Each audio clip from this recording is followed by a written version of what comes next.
bahwa Islam diseret paksa ke dalam kepentingan-kepentingan politik. Padahal secara historik yang pernah menjayakan Islam itu adalah ilmu pengetahuan.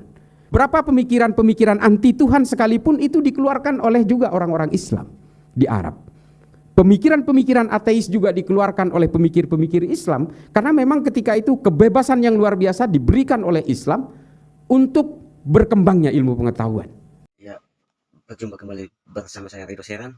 Di sini kita akan menyaksikan Islah Bastrawi ketika ia memberi ceramah di sebuah universitas di Makassar.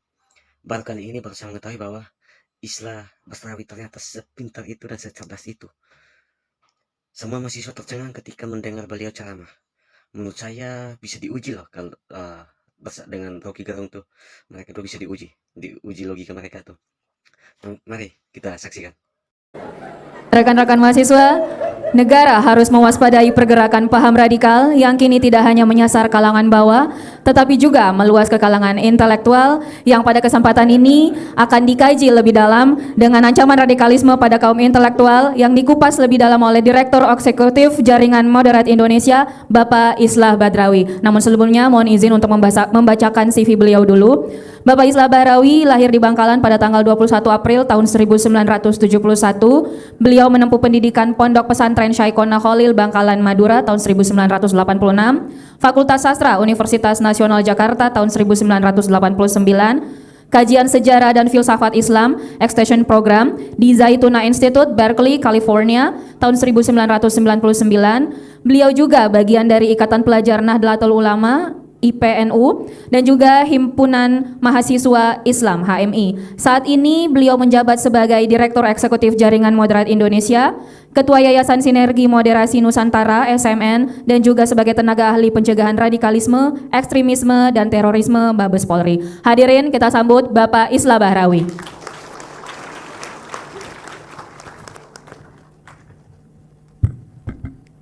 Ini hambatan saya kalau pakai podium ini pendek karena orangnya sama kayak Bang Faisal nih, tapi Napoleon Bonaparte juga pendek, 161 cm. Assalamualaikum warahmatullahi taala wabarakatuh. Salam sejahtera buat kita semua. Allahumma shalli ala sayyidina Muhammad wa ala ali sayyidina wa maulana Muhammad. Yang saya hormati Pak Rektor Prof. Hussein dan beserta seluruh sivitas akademika, jajaran rektor, dekan, dan seterusnya. Yang saya hormati Bang Akbar Faisal, guru saya santrinya beliau, dan adik-adikku sekalian semua yang ada dalam ruangan majelis ini. Saya sebenarnya bukan Gus, tapi saya sering dipanggil Gus karena saya lebih identik ke kalangan Nahdien. Karena kalau Gus itu berarti anaknya Kiai. Masalahnya yang Kiai bukan bapak saya, tapi kakek saya. Jadi ada lompatan. Bapak saya itu orang biasa, orang melarat. Saya lahir di sebuah desa terpencil yang baru. Sampai saya pindah ke Jakarta ketika kuliah di UNAS itu belum ada listrik di Madura dan belum ada air kemasan. Jadi saya waktu kecil itu memang belum kenal sepatu. Saya kenal sepatu itu SMP kelas 1, kenal celana panjang itu SMA kelas 1.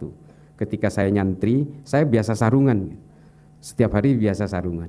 Tapi alhamdulillah kemudian banyak hal yang menuntun saya untuk pergi ke berbagai seluruh penjuru dunia, termasuk juga saya tinggal di Amerika selama 4,5 tahun. Saya pernah jadi gelandangan di New York, mungkin saya sudah ceritakan di podcastnya Bang Akbar. Saya juga pernah jadi gelandangan di New York gara-gara ternyata saya diberangkatkan oleh satu perusahaan ke Virginia, ke Fairfax, dan ternyata nama saya tidak ada di kampus itu. Sehingga saya akhirnya luntang-lantung dan saya jadi gelandangan di New York selama 7 bulan. Musim dingin, dan saya biasa makan makanan sisa di restoran di pintu belakang. Jadi apapun saya makan di situ, dan saya juga, ini mohon maaf mungkin agak sedikit risih tapi saya harus bercerita. Jadi karena saya itu mengharap sisa makanan dari restoran, yang saya makan itu termasuk baby pork rib. Demi hidup. Karena saya tidak punya saudara, tidak punya uang, tidak punya teman, tidak punya alat komunikasi ketika itu. Jadi apapun harus saya lakukan. Dan saya hidup dari donasi gereja yang namanya St. Patrick di Manhattan. Itu setiap hari Minggu saya ngantri untuk roti dan uang $10 setiap minggu. Dan kemudian ketika saya terlunta-lunta, saya sempat ditolong oleh orang Indonesia. Kemudian Saya pergi ke San Francisco dan di San Francisco luntang-lantung lagi saya ditampung oleh YMCA, Young Movement Christian Association. Lagi-lagi lintas agama lagi, saya ditampung tidur di asrama Kristen. Dari situ kemudian saya belajar bahwa apa yang saya pelajari di Jakarta ketika saya terpapar tentang negara ini harus dikuasai supaya bisa diislamkan semua satu negara ini menjadi luntur di situ. Saya terpapar oleh Ma'alim fil Thoriq, bukunya Said Qutb ketika saya kuliah, yang mengharuskan saya menjadi toli'ah, kesatuan elit kecil, supaya bisa memantik revolusi dan menguasai negara ini, lalu bisa kemudian mengislamkan seluruh orang Indonesia ini supaya Islamnya sama dengan saya. Itu keyakinan saya ketika saya terpapar Ma'alim fil Thoriq. Nah, di Amerika semua itu kemudian terbantahkan bahwa the world is not only mine. Jadi dunia ini sebenarnya punya siapa saja. Apapun agamanya, semua manusia diciptakan oleh Tuhan yang sama. Yang menentukan keimanan kita adalah di mana kita lahir, dari orang tua beragama apa kita lahir. Dan itu semua bukan kehendak kita. Lalu kemudian untuk apa kita saling membenci? Karena perbedaan-perbedaan keimanan. Dari situlah kemudian konklusi itu lahir. Itulah mengapa saya mengambil filsafat Islam. Saya ingin mempelajari bagaimana pemikiran-pemikiran Al-Biruni, Al-Kindi, At-Tabrizi, Ibnu Rushd, Imam Ghazali, dan semua pemikir-pemikir filsafat Islam, bagaimana genealoginya itu terbentuk sehingga mereka menjadi orang-orang yang tidak gelisah oleh keimanan orang lain. Nah, saya belajar di situ dan kemudian saya juga belajar sejarah juga di situ. Dari sejarah kita belajar apa yang kita harus lakukan hari ini sehingga kita bisa merancang apa yang akan kita lakukan di masa depan. Nah, saya akan bercerita bagaimana dalam konteks Islam kita ini akan hidup hari ini, kita hidup hari ini dan kita akan hidup di masa depan, dan bagaimana generasi mendatang untuk menyikapi itu, termasuk adik-adik sekalian yang mungkin 10-20 tahun ke depan kalian akan menjadi pemimpin dari kami-kami yang sudah reot ini nantinya. Kita semua memang akan mati karena kita semua hari ini adalah menunda kematian saja. Tapi setidaknya secara pada tataran ukuran logika kalian itu akan lebih belakangan daripada saya. Nah, oleh karena itu saya akan bercerita terutama merujuk kepada podcast saya dengan Bang Akbar. Saya mengatakan Islam tidak pernah punya sejarah politik yang gemilang. Mengapa saya berani mengatakan ini dan saya berani diserang untuk ini? Karena memang yang memporak-porandakan dunia Islam itu adalah politik. Politiklah yang memporak-porandakan Islam. Dan karena politik dan kepentingan-kepentingan politik itulah umat Islam terlibat dalam pembunuhan sesama orang Islam dan terlibat perang dengan sesama orang Islam. Bahkan orang Islam demi politik bisa membunuh puluhan juta orang di mana-mana. Ini yang harus saya jabarkan. Oke, banyak orang yang berkata bahwa ada satu prestasi gemilang dalam Islam ketika Muhammad Al-Fatih menaklukkan Konstantinopel yang sebelumnya dikuasai oleh Kekaisaran Bizantium, notabene dalam hal ini orang-orang Romawi. Tapi apa yang tersisa setelah itu? Tidak ada. Apakah kekuasaan politik Islam di Eropa kemudian menyisakan orang-orang Islam dan kejayaan Islam hari ini di Eropa? Tidak juga. Apakah kekuasaan politik Islam yang menguasai mulai dari semenanjung Iberia sampai ke pinggiran Portugal, sampai ke Santorini di Yunani, sampai juga ke arah selatan, ke pinggiran kota Toulouse di Prancis, itu juga merupakan prestasi Islam? Tidak. Kelompok-kelompok Bani Umayyah yang dipersekusi oleh Bani Hashim dari Arab, yang kemudian mengakar politiknya di Eropa itu, pada dasarnya adalah memperlebar kekuasaan dengan membunuh 20 juta lebih orang Eropa. Setelah berkuasa selama 600 tahun di Eropa, apa yang tersisa? Setelah politik Islam tumbang di Granada pada abad ke-14, apa yang terjadi? Tidak menyisakan satu pun keimanan di sana. Secara genetik, satu pun tidak ada. Yang disisakan adalah apa? Dendam-dendam dan brutalitas orang Kristen terhadap orang Islam yang mempersekusi sejadi-jadinya terhadap orang Islam hingga orang Islam terlempar ke Mediterania. Al-Quran 123.000 Al-Quran dibakar di Plaza de Granada. Orang Islam dibaptis paksa sambil memegang tasbih dan Al-Quran. Al-Qurannya dirampas, tasbihnya dirampas, lalu orangnya ditunjuk paksa untuk dibaptis menjadi Katolik pada saat itu juga. Sehingga hari ini tidak ada satu genetik pun yang disisakan oleh keimanan Islam di Eropa karena persoalan-persoalan politik. Kalau hari ini ada orang Kristen di Eropa, itu imigran, pengungsi, atau akulturasi, atau mu'alaf yang karena perkawinan dan sebagainya. Tidak ada satu pun yang disisakan. Kalau kita lihat masjid-masjid di Eropa, terutama di daerah-daerah Spanyol hari ini, itu adalah bekas bangunan masjid yang kemudian hari ini dikonversi menjadi gereja. Menara-menara yang dulu tempat adzan sekarang dikasih lonceng dan sebagainya. Artinya apa di sini? Islam tidak pernah berjaya secara politik.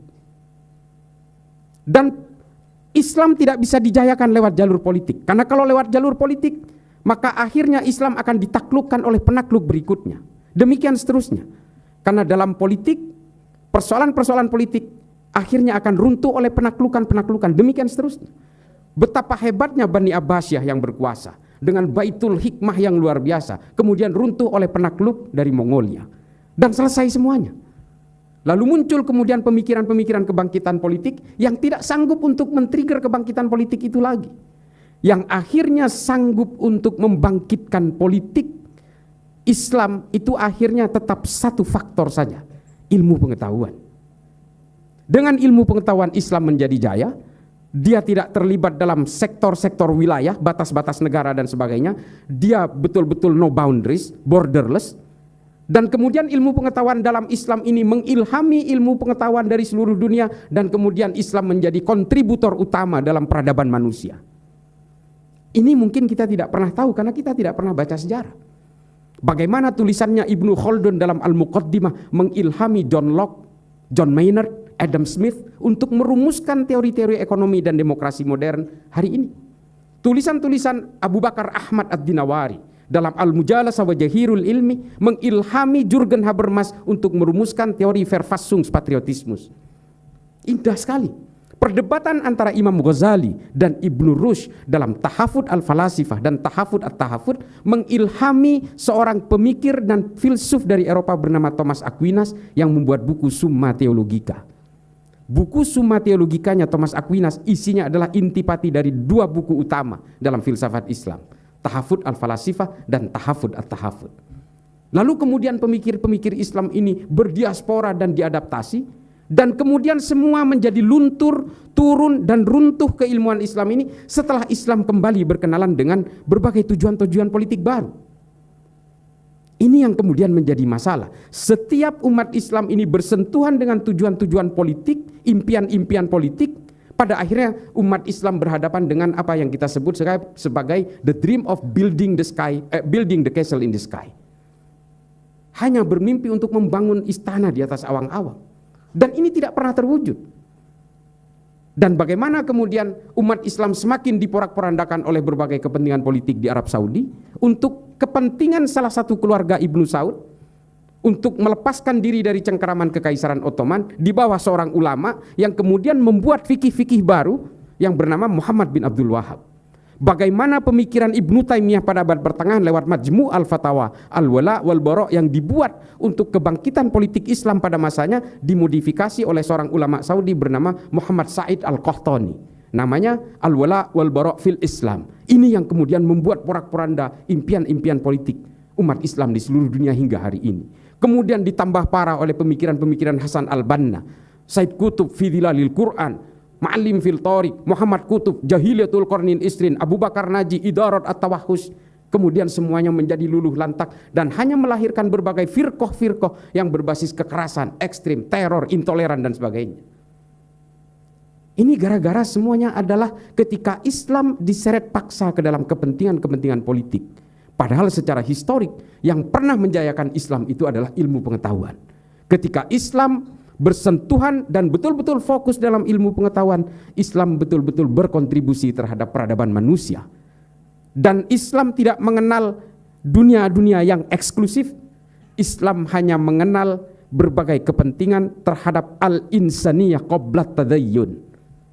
Kepentingan kemanusiaan daripada persoalan-persoalan eksklusif dalam keimanan.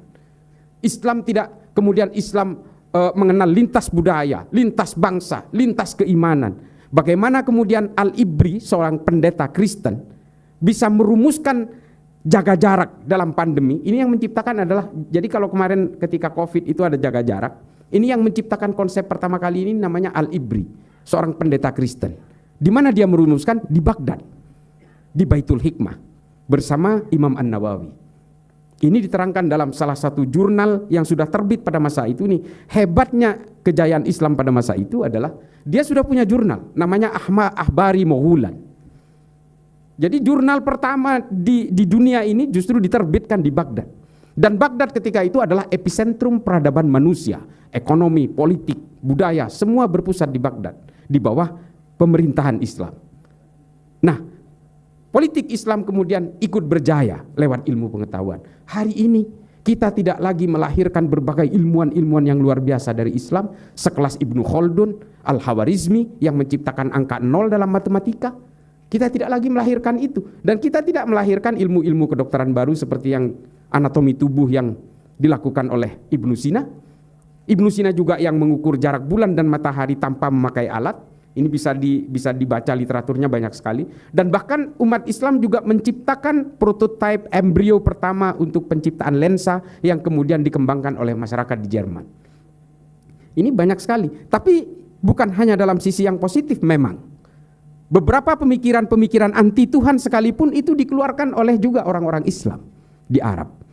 Pemikiran-pemikiran ateis juga dikeluarkan oleh pemikir-pemikir Islam, karena memang ketika itu kebebasan yang luar biasa diberikan oleh Islam untuk berkembangnya ilmu pengetahuan. Pemikiran-pemikiran ateis ini dari Islam yang anti Tuhan dan tidak percaya kepada kerasulan ini kemudian dipakai oleh pemikir-pemikir ateis di Eropa, terutama oleh Darwin, oleh Feuerbach, oleh Ernest Bloch dan sebagainya, oleh Marx. Ini dipakai. Jadi pemikir-pemikir ateis pertama di dunia ini justru berawal dari pemikir-pemikir Islam juga. Ini bukan saya ingin memberitahu bahwa Islam tidak sebagian orang Islam tidak percaya Tuhan, bukan, tapi betapa hebatnya pemikiran Islam ketika ruang ilmu pengetahuan itu betul-betul diberikan seluas-luasnya. Mungkin adik-adik belum tahu bahwa pemikir ateis pertama di dalam dunia Islam itu namanya Abul A'la Al-Ma'arri, Ibnu Muqaffa. Ada juga yang namanya Abu Bakar Razi. Ini adalah pemikir-pemikir ateisme pertama. Jadi kalau kita baca tulisan-tulisan dari seperti Nietzsche misalnya, Zarathustra misalnya, itu sama persis dengan tulisan-tulisan Abu La'la Al-Ma'arri dalam Ad-Dhulumiyah namanya. Sama persis. Jadi bahkan yang tidak percaya Tuhan pun akhirnya juga terilhami. Meskipun dua orang pemikir ini akhirnya dipenggal. Dan yang satu meninggal karena sakit. Abu La'la Al-Ma'arri karena buta, jadi mungkin eksekutornya tidak tega. Tapi Ibnu Muqaffa dan juga Abu Bakar Razi akhirnya dipenggal karena dianggap murtad. Yang ingin saya ceritakan di sini adalah bagaimana kemudian berbeloknya orientasi dan trajektori perjuangan kejayaan Islam ini kemudian berubah hingga hari ini. Berbagai hukum-hukum fikih yang sifatnya mutaghayyirat, yang tidak statis, yang tidak bisa diganggu gugat lagi, ini kemudian menjadi rawan sebagai alat pemecah belah dari keumatan kita, uhuah kita. Pemikiran-pemikiran Wahabisme misalnya, yang dulu dirumuskan oleh ulama-ulama Wahabi di Arab Saudi untuk kepentingan politik Arab Saudi dan untuk mengglorifikasi kekuatan-kekuatan Ibnu Saud di Arab Saudi, kemudian dibawa hari ini ke seluruh penjuru dunia dan mengilhami berbagai resistensi dan perjuangan orang untuk memantik revolusi di berbagai negara. Adik-adik sekalian, saya sudah pernah ke Afrika 3 kali. Saya sudah ke berbagai negara konflik, di Somalia, di Mozambik, sampai ke Sudan. Saya sudah ke Republik Afrika Tengah, ke Bangui, saya sudah ke Nigeria, saya sudah ke Liberia, ke Monrovia, saya sampai ke daerah sana, dan semua sama persoalannya, yaitu persoalan-persoalan hakimiyah dan takfiriyah. Penghakiman terhadap orang lain yang berbeda, yang kemudian mengkafirkan orang yang berbeda itu. Semua berawal dari konsep ini. Konsep ini kemudian tergulirkan secara deras dengan menggunakan konsep al-wala wal bara dari Muhammad Said Al-Qahtani yang saya ceritakan tadi. Membangun monoloyalitas kepada orang yang dianggap sama dan membangun permusuhan kepada orang yang dianggap berbeda dalam hal apapun. Di Indonesia hari ini sudah terasa karena persoalan-persoalan politik orang saling mengkafirkan satu sama lain. Kalau tidak memilih pilihan saya, kalian termasuk orang yang tidak memperjuangkan agama saya. Nah, ini ketika agama sudah diseret paksa ke jalur politik, ini bisa memantik permusuhan, perpecahan hingga jalur-jalur kekerasan. ISIS, Al-Qaeda, Boko Haram, Al-Shabaab, Hasan Turabi, Jabhatun Nusra, Liwa'ut Tauhid, Laskar At-Taibah, Jamaah Islamiyah, Jamaah Ansarud Daulah, Jamaah Ansarus Syariah, JAK, JAT, JAS, MIT, MIB, NII, Khilafatul Muslimin. Ini semua adalah betul-betul harokah-harokah yang punya impian-impian politik yang pada akhirnya mengkafirkan kita semua, karena kita semua ini adalah berkhidmat kepada undang-undang buatan manusia dalam kacamata mereka. Karena politik, umat Islam bisa mengkafirkan sesama umat Islam, sesuatu hal yang tidak pernah dilakukan Nabi sedikit pun. Nabi tidak pernah mengkafirkan sesama muslim, tidak pernah. Tapi kita hari ini sudah biasa. Karena saya mengharamkan ziarah kubur misalnya, lalu saya mengkafirkan orang yang ziarah kubur, ini biasa. Karena saya maulidan, lalu orang lain yang mengharamkan maulidan akan mengkafirkan saya. Ini jamak terjadi. Dan ini kita seolah-olah ingin dibawa paksa ke abad pertengahan, di situasi yang berbeda seperti ini, dengan menggunakan rujukan-rujukan fikih yang sudah berkembang di abad pertengahan, dan hari ini kita dipaksa untuk menggunakan itu dan kita mundur ke belakang.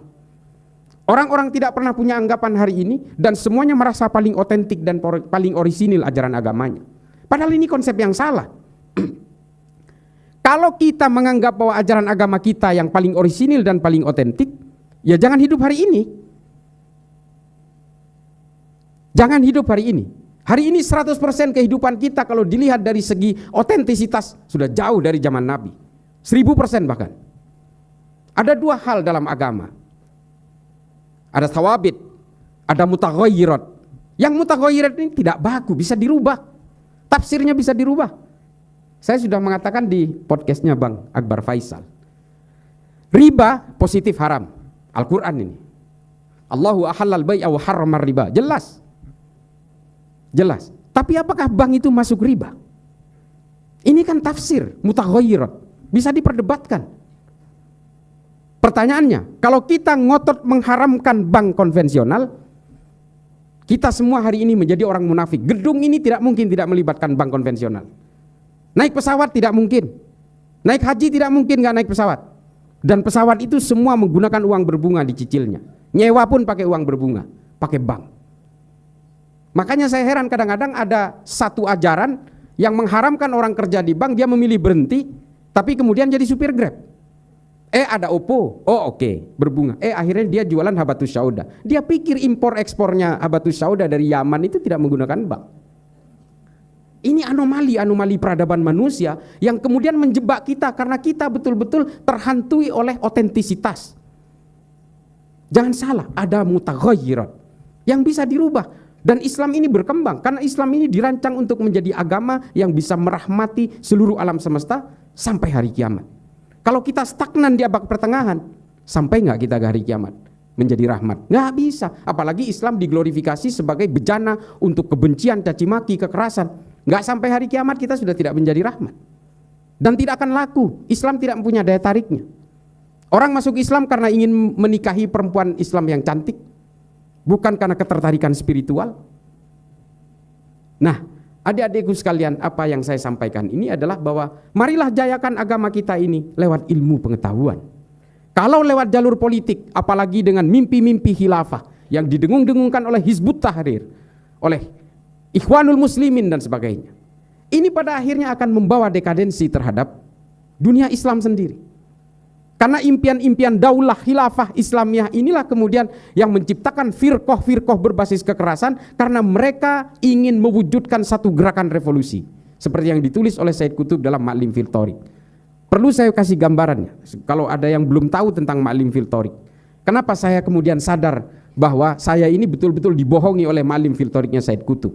Setelah saya baca bukunya Lenin, namanya L'état et la Révolution, State of Revolution. Ternyata Said Qutb membuat Ma'lim fil Thoriq itu sama persis dengan State of Revolution-nya Lenin. Cuma yang ini versi Islam, ini versi komunis. Itu aja. Kalau di dalam Lenin itu istilahnya revolusi, kalau Said Qutb mengistilahkan dengan jihad. Kalau Lenin mengistilahkan sebagai vanguardism, avant-garde, kesatuan kecil sebagai motor pemantik revolusi, kalau di dalam Ma'lim fil Thoriq disebut dengan toli'ah. Protokol-protokolnya sama, tahapan-tahapan marhalahnya sama. Semuanya sama, revolusi mental dan revolusi akhlak sama. Dan penguasaan-penguasaan negara sama, tekniknya sama. Lalu saya kemudian berpikir, Said Qutb ini adalah politisi, bukan seorang ahli agama. Lalu saya pelajari juga fi Dhilalil Quran, bagaimana dia melencengkan terjemahan Al-Quran tentang Al-Maidah ayat 44, Al-Baqarah 29, Al-Baqarah 341 dan sebagainya. Saya kemudian berpikir, ini politisi ternyata. Dari situlah kemudian trajektori Islam berubah arah, dan hari ini kita betul-betul menjadi pion-pion mainan-mainan politik global. Operasi intelijen semua terjun ke Indonesia setelah mereka melewati Timur Tengah, Asia Selatan dan sebagainya. Mereka memantik Abu Sayyaf, gerakan Thailand Selatan. Bagaimana konflik Tamil dan Sinhala dibuat oleh intelijen-intelijen Barat. Ini saya tidak tabu untuk mengatakan ini. Karena Indonesia ini menjadi melting pot dari berbagai operasi intelijen dari seluruh dunia. Karena mereka tahu bahwa Indonesia ini punya natural resource yang luar biasa, sehingga Indonesia ini akan menjadi pertarungan berbagai proksi kepentingan global untuk di masa depan. Nah, adik-adik sekalian, kalian ini tidak gampang menjadi generasi muda. Karena bagi kelompok-kelompok pengusung ideologi transnasional ini, kalian adalah investasi masa depan. Semua ideologi ingin menjaga supaya ideologinya tetap hidup. Dan tumpuannya ada di kalian. Kalian adalah targetnya, kalian adalah sasarannya. Dan kalian kampus-kampus seperti UNM, naudzubillah min dzalik, ini adalah jadi target-target sasaran mereka. Kalau di kampus-kampus hari ini banyak sekali gema pembebasan dan sebagainya, yang menyuarakan bahwa solusi dari semua persoalan politik, ekonomi dan sebagainya, budaya adalah khilafah. Kalau soal khilafah nggak usah kita bahas. Adik-adik tinggal baca aja cuitan saya di Twitter. Islah_Bahrawi. Di Instagram juga Islah_Bahrawi, baca aja soal khilafah. Debatnya 6 hari 6 malam saya jabanin. Saya ingin membuktikan bahwa khilafah itu bukan buatan Tuhan, itu buatan bangsa Romawi. Namanya Respublika Romana, yang kemudian di Islam dikenal dengan sistem syuro. Sistem al-mamlakah itu buatan bangsa Romawi juga, yang sudah dikenal sebelumnya dengan nama monarki absolutu. Dan kemudian ahlul halli wal aqdi yang dipakai oleh Bani Abbasiyah itu sudah dibuat oleh bangsa Romawi juga. Namanya Concilium Plebis. Lalu kemudian oleh Hizbut Tahrir hari ini dikatakan ini buatan Tuhan, ini wajib. Persoalan yang paling mendasar yang dilakukan Hizbut Tahrir adalah ruang-ruang politik dianggap sebagai akidah. Padahal ini fikih. Dan yang menganggap politik itu adalah akidah hanya kelompok Khawarij. Itulah mengapa mereka berani mengkafirkan Sayyidina Utsman dan kemudian dibunuh, berani mengkafirkan Sayyidina Ali kemudian dibunuh, berani mengkafirkan Sayyidina Hasan, Sayyidina Husain, dan berbagai perang yang diciptakan oleh mereka. Ketika politik dianggap sebagai akidah, maka yang terjadi adalah kekerasan, peperangan, saling membunuh satu sama lain tanpa peduli batas-batas keimanan sekalipun. Kelompok-kelompok teror yang ada di dunia hari ini, termasuk kelompok-kelompok teror yang ada di Indonesia hari ini, tahu mereka kita ini Islam semua. Tapi kan Islam kita berbeda dengan mereka. Inilah kemudian yang menjadi perhatian dari kita, bahwa ketika kita sudah diracuni oleh mimpi-mimpi politik, kita sudah diracuni oleh politisasi agama, yang terjadi apa? Kita saling mengkafirkan dan bermusuhan satu sama lain, meskipun keimanan dan agamanya sama, tafsirnya sama. Yang paling terakhir akan saya contohkan, mengapa saya lebih ngotot untuk memajukan Islam lewat ilmu pengetahuan. Hari ini kita tidak lagi melahirkan Ibnu Sina, kita tidak lagi melahirkan berbagai pemikir-pemikir yang brilian, polimath di dalam Islam. Tabrizi tidak kita lahirkan, Imam Ghazali tidak kita lahirkan, Ihya Ulumuddin kita tidak lahirkan lagi, Al-Mustadrak ala Sahihain tidak kita lahirkan lagi, Al-Mujalasah wa Jahirul Ilmi, Al-Muqaddimah, Al-Ibar tidak kita lahirkan lagi. Yang kita lahirkan hari ini adalah Abu Bakar Ba'asyir, Osamah bin Laden, Aiman Al-Zawahiri, Abu Bakar Al-Baghdadi, Oman Abdurrahman, Fauzan Al-Ansori. Itu yang kita lahirkan hari ini, yang hanya sanggup menjadi ideolog kekerasan, hakimiyah dan takfir kepada orang lain. Kita tidak lagi melahirkan berbagai pemikir-pemikir yang lebih memikirkan tentang bagaimana peradaban manusia tidak keluar dari maqasidus syariah. Tidak lagi. Yang kita pikirkan hari ini adalah bagaimana cara menguasai Indonesia, lalu seluruh orang Indonesia bisa kita kendalikan menjadi homogen semua. Ini adalah efek dari politisasi agama. Kita lalai dengan ilmu pengetahuan, sehingga apa? Kita masih sibuk dengan debat-debat soal fikih recehan. Elon Musk sudah mikirin soal Mars. Saya kemarin sempat bercanda ke Gus Yahya ketika acara 1 abad NU. Gus, ini kalau macet seperti ini kayaknya 1 abad berikutnya ulang tahun NU itu bukan di Sidoarjo tapi di Mars, supaya nggak macet. Dan Yelal Waton itu ganti aja dengan Yelal Mars. Jadi Hari ini kita betul-betul sudah terframing ke arah impian-impian politik karena kita betul-betul menjadi mainan-mainan dari political toys, gerakan-gerakan the shifting of power global game. Kita betul-betul jadi mainan. Kalau kita perhatikan bagaimana Al-Qaeda lahir, bagaimana ISIS lahir, bagaimana gerakan-gerakan Commonwealth di berbagai negara di dunia, bagaimana kemudian KKB bisa mendapatkan tempat diakomodasi, Beni Wenda ada di Inggris, bagaimana kemudian Hizbut Tahrir ada di London, markas besarnya, Ahmadiyah ada di London. Ini kan seharusnya menjadi pertanyaan bagi kita, siapa yang bermain di belakang ini? Tapi kita tidak pernah sadar. Dan mengapa kita mudah sekali dibuat mainan oleh berbagai kepentingan global? Karena kita terlalu bodoh. Karena kita masih bisa dibuai dan bisa dihipnotis dengan mimpi-mimpi politik tadi. Andai kita bertumpu kepada ilmu pengetahuan seperti pada zaman abad pertengahan awal dulu, lain ceritanya. Kita justru bisa menjadi trajektori dunia. Dan kemudian Islam kembali kepada daya tariknya. Karena dengan ilmu pengetahuan, Islam kemudian betul-betul bertumpu kepada kemanusiaan dan kedamaian sesuai dengan fitrah lahirnya. Tidak mungkin agama ini diciptakan oleh Allah untuk supaya kita saling membenci satu sama lain. Sangat tidak mungkin. Setiap agama diturunkan Tuhan pasti supaya menertibkan manusia dan supaya manusia bisa menjunjung tinggi kedamaian. Betapa pedulinya Allah terhadap kedamaian di antara semua manusia sehingga diturunkan nabi baru, agama baru, kitab suci baru. Demikian genealoginya secara terus-menerus ketika manusia lalai dalam kemanusiaan dan kedamaian, lalu kemudian Tuhan menurunkan agama baru, nabi baru dan kitab suci baru. Demikian seterusnya hingga ke Nabi Muhammad dengan Al-Qur'an.